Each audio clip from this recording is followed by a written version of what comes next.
శ్రీకృష్ణుడి తల మీద నెమలి పింఛం ఎందుకు పెట్టుకుంటాడో మీకు తెలుసా?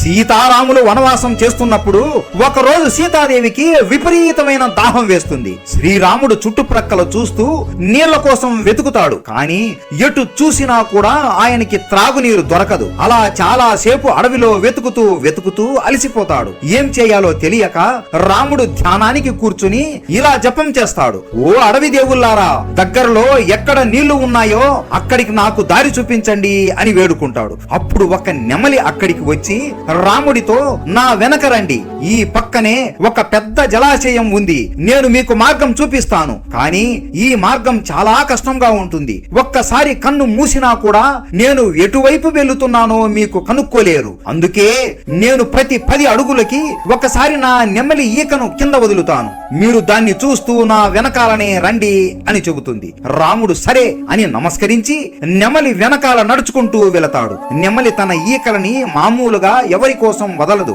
అలా నెమలి తన ఈకలను వదిలింది అంటే అది త్వరలోనే చనిపోబోతుంది అని అర్థం. అలా దట్టమైన అడవి మార్గంలో ఆ నెమలి తన ఈకలను వదులుతూ వెళ్తుంటే రాముడు అదే దారిలో దాని వెనకాలే నడుచుకుంటూ వెళతాడు. చివరికి ఆ నెమలి ఒక పెద్ద జలాశయం దగ్గరికి రాముడిని తీసుకుని వెళుతుంది.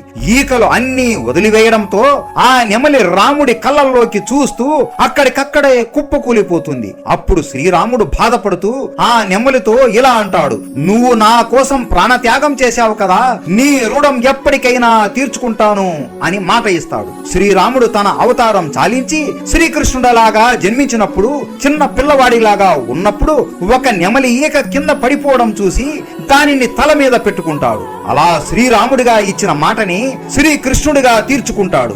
ఒక్కసారి సహాయం చేసినందుకే మన రాముడు ఇంకో జన్మ వరకు గుర్తు పెట్టుకుని సహాయం చేసిన వారిని మర్చిపోకుండా తన తల మీద నెమలి ఈకని పెట్టుకున్నాడు. మీకు రాముడు అంటే ఎక్కువ ఇష్టమా లేదా కృష్ణుడు అంటే ఎక్కువ ఇష్టమా? కామెంట్ చేసి చెప్పండి. జై శ్రీరామ్, జై శ్రీకృష్ణ.